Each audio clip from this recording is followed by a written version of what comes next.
ଆପଣ ଜାଣିଛନ୍ତି କି ପ୍ରଭୁ ଶ୍ରୀରାମ କୋଉଠି ସେତିବନ୍ଧ ବାନ୍ଧିଥିଲେ ସୀତାମାତା କୁ ଲଙ୍କାରୁ ଉଦ୍ଧାର କରିବା ପାଇଁ? ଆପଣ କେବେ ଦେଖିଛନ୍ତି କି ହିନ୍ଦ ମହାସାଗର ଏବଂ ବଙ୍ଗ ମହାସାଗର କୋଉଠୁ ମହାମିଳନ ହେଇଛି?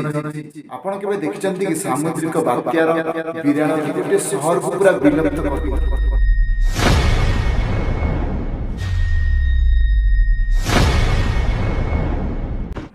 ତ ଯଦି ଆପଣ ଜାଣିନାହାନ୍ତି ତ ମୁଁ ଆଜି ସବୁକିଛି এই ଭିଡ଼ିଓ ମାଧ୍ୟମରେ ଆପଣଙ୍କୁ ଦେଖେଇବି। ତ ଯଦି ମୋ ଚ୍ୟାନେଲରେ ଆପଣ ନୂଆ ଅଛନ୍ତି ତ ପ୍ଲିଜ୍ ଲାଇକ୍ କରନ୍ତୁ, ସେୟାର କରନ୍ତୁ, ସବସ୍କ୍ରାଇବ୍ କରିବା ପାଇଁ ଜମା ବି ଭୁଲନ୍ତୁନି। ଜୟ ଶ୍ରୀରାମ।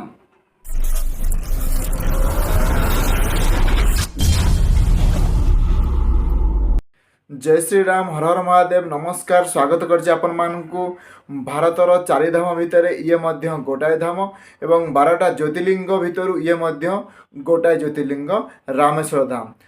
तो रामेश्वर धाम केमिति आसबे, रामेश्वर टूर कले केते खर्च हबो, केते दिनर टूर रही थाए, दिन रे केउ जगह बुलिए सबकिछि फुल डिटेल इनफॉरमेशन सह मु आपनकु ए वीडियो माध्यम रे जणाइबी। तो आसंतु बुली जिवा रामेश्वर धाम।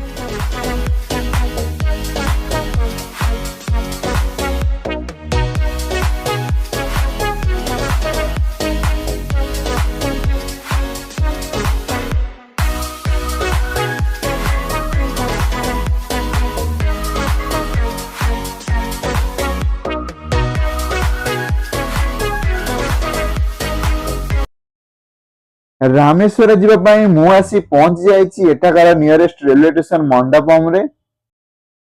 मंडपम रु रामेश्वर दूरता मात्र 19 किलोमीटर। पवन ब्रिज रु काम चलता हेतु रामेश्वर पाई डायरेक्ट ट्रेन नाही, सेटा को मंडपम रे रखा जाइए। तो काम सरिला परे आपण माने डायरेक्ट जाई रामेश्वर रे पहुंची परिवे। भुवनेश्वर रु रामेश्वर पाई डायरेक्ट ट्रेन अछि, प्रतिदिन शुक्रवार चली थाए दिन 12टारे एवं सेही ट्रेन टा आसी मंडपम रे राति 11टा बेले पहुंची जाय थाए। आपण मानकु जदि भुवनेश्वर रु डायरेक्ट ट्रेन न मिलुची तो आपण चेन्नई सेंट्रल एवं चेन्नई एयरपोर्ट रु आपण माने आसी परिवे। नचेत आपण माने जदि फ्लाइट माध्यम रे आसीबा को चाहउचंती नियरेस्ट एयरपोर्ट मधुराई स्टेशन बाहर बहुत किछि एमिति टैक्सी एवं ऑटो मिल जिवो। जदि दिने रे आछंती ताहाले ऑटो शेयरिंग रे ऑटो एवं टैक्सी मिल जिवो। जदि ओडिशा तो ट्रेन अधिक राति रे ही पहुँचती तो मु तो बेंगलोर आसी बानसवाड़ी मु भी से राति रे ही पहुँचती, तो राति रे शेयरिंग मिलवाटा मुस्किल। न आपण मैंने चाहते रिजर्व करी भी जापरें, ना ये प्राइवेट किंबा गवर्नमेंट बस सब चली थाए, इथे भी आपण मध्य जापरें। तो आउ गोटे कथा है यही जगह बस किंबा टैक्सी 24/7 मिली थाए। तो जहाँ भगवान को दयारु आमे रामेश्वर आसी पहुँची गलु। तो बस रू ओह्लैला पर एत जोर वर्षा होची जे जीवाटा बहुत मुस्किल हो। तो सकाल 5:30 रु बहुत जोर वर्षा होची। तो यू मंदिर आउ 2 किलोमीटर अच्छी। तो देखिए कौन करिया केमिति जीवा। तो बस जदि ये मिले तार बस जीवाटा बहुत सुविधा हम। तो देखिए वर्षा केतबेले कमिबो, तो वर्षा कमिले जाइकी मंदिर पाखक जीवु। एइटा हला वेस्ट गेट, यही पटे जीवाकू पड़िबो पूर्व गेट आड़कू, माने अग्नितीर्थम आड़कू। एइटा हला अग्नितीर्थम रो बना जाइथिबा घाट।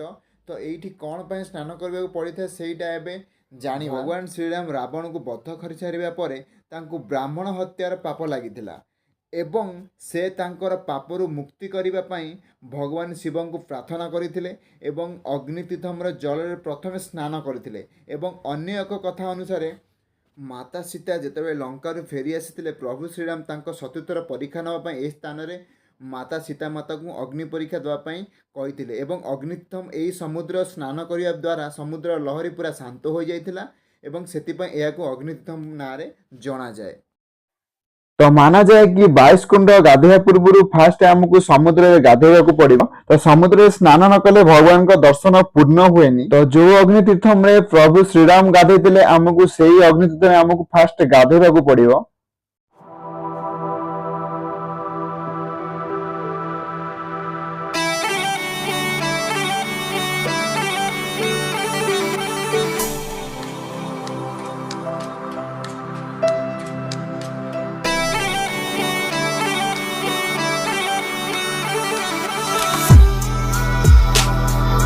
समुद्र गाधि सारा दर्शन कर।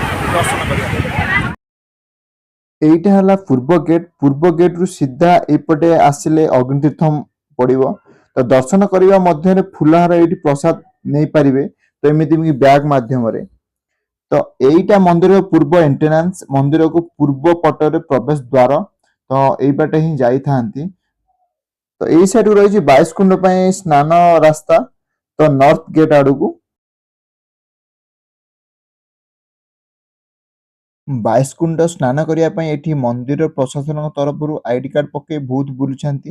ସେମାନେ ଡାକିଥାନ୍ତି ସ୍ନାନ କରିବା ପାଇଁ ଏବଂ ସେମାନେ କିଛି ବୁଝାଇଥାନ୍ତି ଏବଂ ଚାର୍ଜେସ୍ ବି ନେଇଥାନ୍ତି।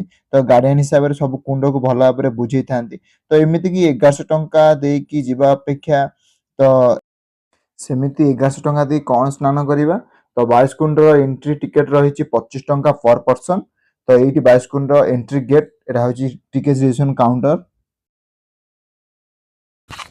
ଏଇଠୁ ଷ୍ଟାର୍ଟ ହେଲା ପ୍ରଥମ କୁଣ୍ଡ। ତ ପ୍ରଥମେ ଆସିଲା ପ୍ରଥମ କୁଣ୍ଡ, ଯେମିତିକି ବାଲ୍ଟିରେ ପାଣି ଏମିତି ଢାଳୁଛନ୍ତି ସେମିତି ସମସ୍ତଙ୍କ ଉପରେ ଏମିତି ପାଣି ଢାଳିବେ। ତ 22 କୁଣ୍ଡ ପାଣି ଏମିତି ଢାଳିକି ସ୍ନାନ କରିବାକୁ ପଡିବ। ତ ଏଠି କୌଣସି ପ୍ରକାର ଅସୁବିଧା ବି ହବ ନାହିଁ, ସବୁଆଡେ ଡିରେକ୍ସନ ଦିଆଯାଇଛି। ତ କୁଆଡେ କେମିତି ଯିବେ ଆଉ କେତେଟା କୁଣ୍ଡ ସ୍ନାନ କରିବାକୁ ପଡିବ। ତ ମୁଁ ତ ଆସିକି 7 ନମ୍ବର କୁଣ୍ଡ କତିରେ ପହଞ୍ଚି ସାରିଲିଣି। ତ ଏଇ 22 କୁଣ୍ଡ ପାଣିକି ମଧ୍ୟ ଆପଣମାନେ ଘରକୁ ନେଇ ଯାଇପାରିବେ। ତ ଯେତେବେଳେ ସ୍ନାନ କରିବାକୁ ଯାଉଛନ୍ତି ସେତେବେଳେ ଏକ କଣ୍ଟେନର ଆଣିକି ସେଥିରେ କିଛି ଭରିକି ଆପଣ ଘରକୁ ନେଇପାରିବେ। ତ ଏଇଠି 22ଟା କୁଣ୍ଡ ଅଛି, ପ୍ରତ୍ୟେକ କୁଣ୍ଡରେ ଅଲଗା ଅଲଗା ଟେଷ୍ଟି ଅଛି। ତ ଯେମିତିକି ପାଣି ଆପଣଙ୍କୁ ଲାଗିବ ଯେ ପାଣିରେ କିଛି ମିଶିଲା ଭଳି ଲାଗିବ। ତ ବହୁତ ସୁଟ୍ ହିଁ ଲାଗୁଛି ପାଣିରେ। ତ ଏଇ କୁଣ୍ଡରେ ବି ପ୍ରଭୁ ଶ୍ରୀରାମ ତାଙ୍କ ଧନୁଷ ବାଣକୁ ପ୍ରକଟ କରି ସେ ନିଜେ ମଧ୍ୟ ଏଠି 22ଟା କୁଣ୍ଡରେ ସ୍ନାନ କରିଥିଲେ। 21ଟା ତୀର୍ଥମ ସ୍ନାନ ସରିଲା, ଏବେ ଲାଷ୍ଟ ତୀର୍ଥମ 22 କୁଣ୍ଡ ସ୍ନାନ କରିବା, ଯୋଉଟା କି ଅତି ଇମ୍ପୋର୍ଟାଣ୍ଟ ତୀର୍ଥମ କୁହାଯାଏ। ତ ଯିବା ଏବେ କୋଡି ତୀର୍ଥମରେ ସ୍ନାନ କରିବାକୁ। ତ ଏଇଠି 122ଟା କୁଣ୍ଡରେ ସ୍ନାନ କରିବା ସହ ସମାନ। ସେ ସାଇଡକୁ ଡ୍ରେସ୍ ଚେଞ୍ଜିଂ ରୁମ୍ ଅଛି, ଆପଣମାନେ ଚାହିଁଲେ ଚେଞ୍ଜ କରିପାରିବେ। ତ ଚେଞ୍ଜ କରି ପ୍ରଭୁ ରାମନାଥଙ୍କ ଦର୍ଶନ କରିପାରିବେ। ତ ଓଦା ଡ୍ରେସରେ ମନ୍ଦିର ଭିତରକୁ ଆଲାଉ ନାହିଁ, ଆପଣ ଡ୍ରେସ୍ ଚେଞ୍ଜ କରିକି ପ୍ରଭୁଙ୍କ ଦର୍ଶନ କରିବା ପାଇଁ ଆସନ୍ତୁ। ରାମେଶ୍ୱର ଧାମ ଦର୍ଶନ କରିବା ପୂର୍ବରୁ ଅର୍ଥୋଟିକ ପୋଷାକ ଜରୁରୀ ଅଟେ। ଏଇ ପିଲର ଗୁଡା ଦେଖିପାରୁଥିବେ, ସ୍ତମ୍ଭ ଗୁଡିକ କେତେ କେତେ ବିରାଟ ହାଇର। ତ ଭାରତର ଯେତିକ ମନ୍ଦିର କରିଡର ଅଛି ସବୁଠାରୁ ବଡ କରିଡର ହେଉଛି ରାମେଶ୍ୱର ଏହି କରିଡର।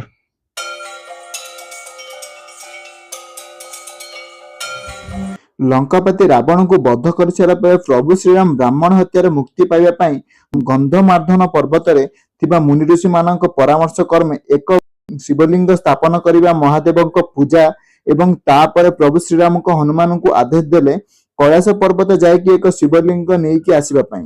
ତ ହନୁମାନ କୈଳାସ ପର୍ବତରେ ପହଞ୍ଚି ଶିବଲିଙ୍ଗ ଆଣିବା ବିଳମ୍ବ ହେତୁ ଶୁଭ ମୁହୂର୍ତ୍ତ ଗଡି ଯାଉଥିବା ମାତା ସୀତା ମାତା ନିଜ ହାତରେ ସେଇ ବାଲିର ଶିବଲିଙ୍ଗ ପ୍ରତିଷ୍ଠା କରି ପୂଜା କରିଥିଲେ ଏବଂ ଭଗବାନ ରାମ ବ୍ରାହ୍ମଣ ହତ୍ୟାରେ ମୁକ୍ତି ପାଇଥିଲେ। ପୂଜା ସମାପ୍ତ ହେବା ପରେ ଯେତେବେଳେ ହନୁମାନ ଶିବଲିଙ୍ଗ ଆଣି ପହଞ୍ଚିଥିଲେ, ଦେଖିଲେ ଯେ ଶିବଲିଙ୍ଗ ସ୍ଥାପନ ହୋଇସାରିଛି। ଦେଖିକି ହନୁମାନ ବହୁତ ଦୁଃଖ ଲାଗିଥିଲା ଏବଂ ପ୍ରଭୁ ଶ୍ରୀରାମଙ୍କ ଚରଣରେ ପଡିଗଲେ ଏବଂ ହନୁମାନଙ୍କୁ ଭଗବାନ ଶ୍ରୀରାମ ବୁଝାଇଥିଲେ, କହିଲେ ଯେ ଶୁଭ ମୁହୂର୍ତ୍ତ ବିତିଯିବା ହେତୁ ଶିବଲିଙ୍ଗ ସ୍ଥାପନ କରି ପୂଜା କରିବାକୁ ପଡିଥିଲା। ଏଇଠି ଦେଖିପାରୁଥିବେ ପ୍ରଭୁ ଶ୍ରୀରାମଙ୍କ ଦର୍ଶନ କଲା ପରେ ଆପଣ ନିୟର ବାଇ ଥିବା ଏମିତିକି ବହୁତ ତୀର୍ଥ ସ୍ଥାନ ଅଛି, ଯେମିତିକି Nataraj temple, Lakshmanji temple, Bajrangbali temple, ପ୍ରଭୁ ଶରଣ ପାଦୁକା, ଶ୍ରୀକୃଷ୍ଣ ନୀଳା ଟେମ୍ପୁଲ, ବହୁତ କିଛି ଏମିତି ଟେମ୍ପୁଲ ଅଛି। ତ ଆପଣ ଚାହିଁଲେ ବି ଆପଣ ସେଇ ନିୟର ବାଇ ଆଗେ ଦେଖିକି ଯାଇପାରିବେ। ଟେମ୍ପୁଲ ସହ ଏଠି ବହୁତ କିଛି ଆଶ୍ରମ ଅଛି ଏବଂ ମ୍ୟୁଜିୟମ ବି ଅଛି। ଯଦି ଆପଣ ସମୟ ଦେଇ ଟାଇମ ଟେବୁଲ ସୁବିଧା ରହିବ ତ ଆପଣ ଏସବୁ ବୁଲିବାର ମଜା ନେଇପାରିବେ। ତ ଏଇଟା ହେଉଛି ନଟରାଜଙ୍କର ଫଟୋ। ତ ଭିଡ଼ିଓ ତ କରିହେଲାଣି, ତ ଏଇଠି ଦେଖିପାରୁଥିବେ ନଟରାଜଙ୍କର ଫଟୋ। ଏଇ ଜାଗାରେ ଦେଖିପାରୁଥିବେ ବହୁତ ସାରି ଏଠି ମୂର୍ତ୍ତି ଅଛି, ନାଗ ଦେବତାଙ୍କର ମୂର୍ତ୍ତି। ତ ଆପଣ ଚାହିଁଲେ ବି ଯଦି ନାଗଦର୍ଶ ଆପଣଙ୍କର ଥିବ, ଏଇଠି ଚାହିଁଲେ ବି ଆପଣ ପୂଜା ଅର୍ଚ୍ଚନା କରିପାରିବେ। ତ ଏଠି କିଛି ବି ଚାର୍ଜ ନଥାଏ ପୂଜା ଅର୍ଚ୍ଚନା କରିବା ପାଇଁ। ତ ବହୁତ ଫ୍ରି ଅଫ୍ କଷ୍ଟରେ ଏଠି ପୂଜା ଅର୍ଚ୍ଚନା କରିପାରିବେ।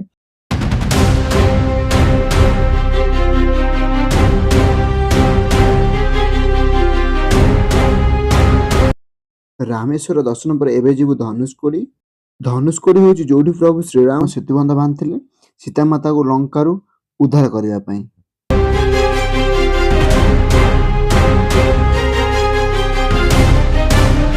तो फाइनाली धनुषकोडी ପାଇଁ ଅଟୋ ଠିକ୍ ହେଇଗଲା। ତ ଅଟୋବାଲା 1200 ଟଙ୍କାରେ 10ଟା ପ୍ଲେସ୍ ବୁଲିବା ପାଇଁ ନେବ। ତ 10ଟା ପ୍ଲେସ୍ରେ ଆପଣ ଦେଖିପାରୁଥିବେ ଏଇ ପ୍ଲେସ୍ ବୁଲିବା ପାଇଁ ନେଇକି ଯିବ। ତ ଏପାଖରେ ଯେଉଁ ପ୍ଲେସ୍ ସବୁ ଦେଖିପାରୁଥିବେ ଏଇଟା ହେଲା ମନ୍ଦିର ପାଖାପାଖି, ତ 2-3 କିଲୋମିଟର ଭିତରେ। ତ ଏଇ ପାଖରେ ଯେଉଁ ରହିଲା, ତ ଏଇଟା ଯେଉଁ ଦୁଇଟା ପ୍ଲେସ୍ ରହିଛି ଏଇଟା ଧନୁଷକୋଡ଼ି। ତ ଏଇଠିକି ଆମେ ବର୍ତ୍ତମାନ ଏବେ ଯିବା। ତ ଆସନ୍ତୁ କିଛି ଜାଣିନେବା ଧନୁଷକୋଡ଼ି ବିଷୟରେ। ତ ରାମେଶ୍ୱରରୁ ଧନୁଷକୋଡ଼ି ଦୂରତା ହେଉଛି 20 କିଲୋମିଟର। ତ ଏଇ ଯୋଉଟା ଦେଖାଯାଉଛି ଏଇଟା ହେଲା କୋଥନ୍ଦରାମ ଟେମ୍ପୁଲ, ମାନେ ଯୋଉଟା କି ବିଭୀଷଣଙ୍କର ମନ୍ଦିର। ତ ପ୍ରଥମ ଥର ପାଇଁ ଭଗବାନ ରାମକୁ ଏଇ ସ୍ଥାନରେ ଭେଟ କରିଥିଲେ ବିଭୀଷଣ।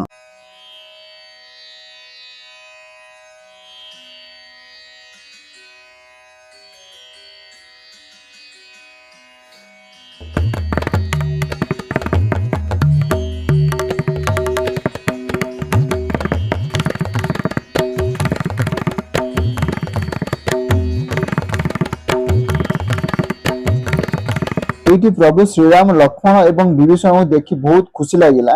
ଯେତେବେଳେ ବିଭୀଷଣ ଆସିଥିଲେ ଏବଂ ଭେଟ କରିଥିଲେ ଏଇ ସ୍ଥାନରେ ଭେଟ କରିଥିଲେ ଯେତେବେଳେ 1964 ମସିହାରେ ତାମିଲନାଡୁ ସୁପର ସାଇକ୍ଲୋନ ଆସିଥିଲା। ସେତେବେଳେ ଏଇ ଗାଁର ଲୋକମାନେ ବସବାସ କରିଥିଲେ, ତାହା ସବୁ ଧ୍ୱଂସ ହେଇଗଲା। ସୌଭାଗ୍ୟବଶତଃ ଏଇ ମନ୍ଦିରଟା କିଛି ବି ହୋଇନଥିଲା, ସେଥିପାଇଁ ଆଜି ଏଇ ମନ୍ଦିରଟା ଦେଖିବାକୁ ମିଳୁଛି ଏବଂ ମଜବୁତ ଅଛି ରାମାୟଣ ସେ ସମୟର କଥା ଏଇ ସ୍ଥାନଟି। ତ ଆପଣମାନେ ଯଦି ଅଟୋ ଏବଂ ବସ୍ ମାଧ୍ୟମରେ ଏଠିକି ଆସୁଛନ୍ତି ସବୁ କିଛି ଦେଖିପାରିବେ। ଏବଂ ଧନୁଷକୋଡ଼ି ମେନ୍ ରାସ୍ତା ହେଲା ଏଇଟା। এইটা ହେଲା ଧନୁଷ ପଏଣ୍ଟର ମୁଖ୍ୟ ରାସ୍ତା।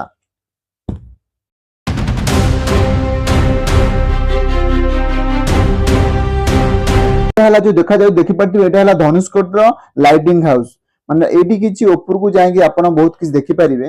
ତ ଉପରକୁ ଏଠି ଓପନିଂ ଟାଇମ ଥାଏ ସକାଳ 7ଟାରୁ ଦିନ 2ଟା ଭିତରେ, ତାପରେ 4ଟାରୁ 6ଟା ଭିତରେ ଓପନ ଥାଏ, ତାପରେ କ୍ଲୋଜ ହୋଇଥାଏ। ତ ଯିବା ଏବେ ଆଗକୁ ଅଶୋକ ସ୍ତମ୍ଭ ଅଛି ଏବଂ ରାମ ସେତୁ ଯୋଉଠି ପ୍ରଭୁ ଶ୍ରୀରାମ ବନେଇଥିଲେ ସେଇଠିକି। এইটা হচ্ছে ধনুষকোଡ଼ିର ଅଶୋକ ସ୍ତମ୍ଭ, ମାନେ ଭାରତର ପ୍ରତୀକ।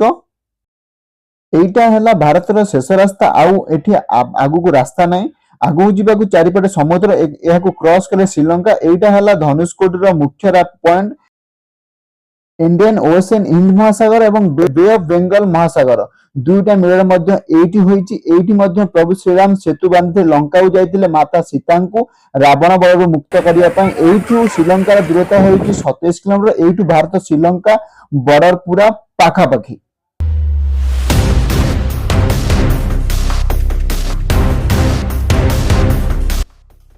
ଉଣେଇଶହ 64 ମସିହାରେ ଯୋଉ ବାଢ ଆସିଥିଲା ଧନୁଷକୋଡ଼ି ଏଇ ସ୍ଥାନକୁ ପୁରା ନଷ୍ଟ କରିଦେଇଥିଲା। ତ ସେତେବେଳେ ରାମ ସେତୁ ପୁରା ଅଳ୍ପ ଥିଲା, କାରଣ ସାଟେଲାଇଟ ଭ୍ୟୁ ଏମିତି ଦେଖାଯାଏ ଯେମିତି ଉପରୁ ହାଇ ଏଚଡି କ୍ୟାମେରା ଏବଂ ସାଟେଲାଇଟ ଡ୍ରୋନ ମାଧ୍ୟମରେ ନିଆଯାଇଥିଲା। ଏଇ ସ୍ଥାନ ସବୁ ଦେଖିପାରୁଥିବେ ଆପଣ ଡ୍ରୋନ ମାଧ୍ୟମରେ କେମିତି ଦେଖାଯାଉଛି। ଅଶୋକ ସ୍ତମ୍ଭ ପୁରା ଏଇଠି ଅଛି ସିଧାକୁ ସିଧା, ଏଇ ସିଧାଠୁ ପୁରା ସିଧାରେ ଅଛି ରାମ ସେତୁ। ଯେତେବେଳେ ପ୍ରଭୁ ଶ୍ରୀରାମ ରାବଣଙ୍କ ସହ ଭୀଷଣ ଯୁଦ୍ଧ ସମାପ୍ତ ହେଲା, ରାବଣ ଅନ୍ତ ହେଲା, ସେତେବେଳେ ବିଭୀଷଣଙ୍କୁ ପ୍ରଭୁ ଶ୍ରୀରାମ ଲଙ୍କାର ରାଜା କରିଥିଲେ। ସେତେବେଳେ ପ୍ରଭୁ ଶ୍ରୀରାମ ଭାରତ ପଟକୁ ଆସିଗଲେ। ଯେଉଁ ରାମ ସେତୁ ପ୍ରଭୁ ଶ୍ରୀରାମ ନିଜେ ବନେଇଥିଲେ ସେଇ ରାମ ସେତୁକୁ ପ୍ରଭୁ ଶ୍ରୀରାମ ଭାଙ୍ଗି ଦେଇଥିଲେ, କାହିଁକି ନା କେହି ଯେମିତି ଲଙ୍କାକୁ ପ୍ରବେଶ ନ କରିବା। ଏବଂ ବିଭୀଷଣଙ୍କ ଅନୁରୋଧ ଥିଲା ପ୍ରଭୁ ଶ୍ରୀରାମ ତାଙ୍କ ଧନୁବାଣରେ ରାମ ସେତୁକୁ ଭାଙ୍ଗି ଦେବା ପାଇଁ।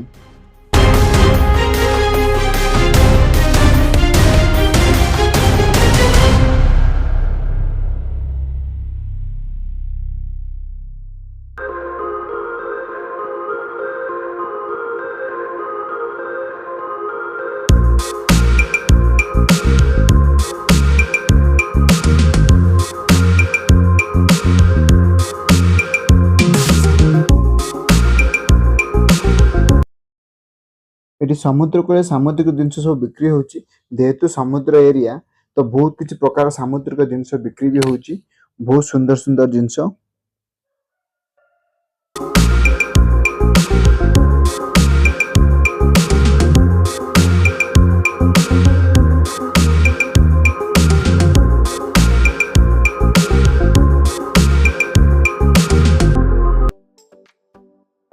आंटी वाटरमेलन प्राइस कितना है? पाइनएप्पल कच्चा आंब 37। एठी भी आपण माने खाई परिवे। तो बहुत जोर गरम भी होची। तो आंटी काम करो, एक वाटरमेलन दे दो। एठी प्लेस देखि पारुथिबे मझरे केवल गोटाए रास्ता, आउ किछि नाही। ए रास्ता जायछि देखो दुईपट साइड समुद्र, माने गोटे साइड रे हिंद महासागर एवं आउ गोटे साइड रे बंगोपसागर। बहुत बढ़िया प्लेस अछि एठी।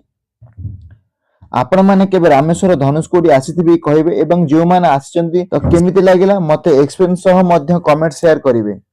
एइटा हला सेई जगह जे जगह रे साइक्लोन आसीता 1964 मसिया रे धनुषकोडी पूरा नष्ट कर देथिला, पूरा गाँ देथिला, गाँटा पूरा विलुप्त कर देथिला। एइटा हला सेई जगह, देखंतु से समयर हालत कोन हेतिला। तो एबे देखि पारते पाखु गला बहुत डर ही लागुची। एइटा हला धनुषकोडी रे लाइट हाउस ता टाइम टेबल देखि पारथिबे। एही लाइटिंग हाउस रे सबा ऊपर टॉप रे पूरा जाहि की तो इंडियन ओशन एवं बे ऑफ बेंगल रो व्यू पूरा देखि परिबे। ये ହେଲା ସେ ମନ୍ଦିର ଯାହାକି ବହୁତ ପୁରୁଣା ଏବଂ ସାଇକ୍ଲୋନ ଆସିଥିଲା ଯେତେବେଳେ ତ କିଛି ବି ଆର କ୍ଷତି ହେଇନଥିଲା। ତ ସମୁଦ୍ର ଜୁଆର ଅଳ୍ପ କିଛି ପୋତି ହେଇ ଯାଇଥିଲା ଏବଂ ବହୁତ ପୁରୁଣା କାଳ ଗାଁଟା କେମିତି ଦେଖାଯାଉଛି ସେଠି ଦେଖିପାରୁଥିବେ।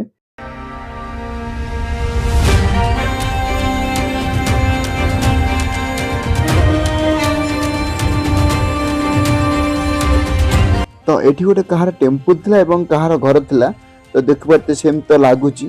तो ये साइड रे आगे देखो सब घर पिलर सब पड़ी, ये बहुत किसी पिलर ये देख पारे घरटा केमिति अवस्था है, माने सामुद्रिक झड़ कौन न करि पारे।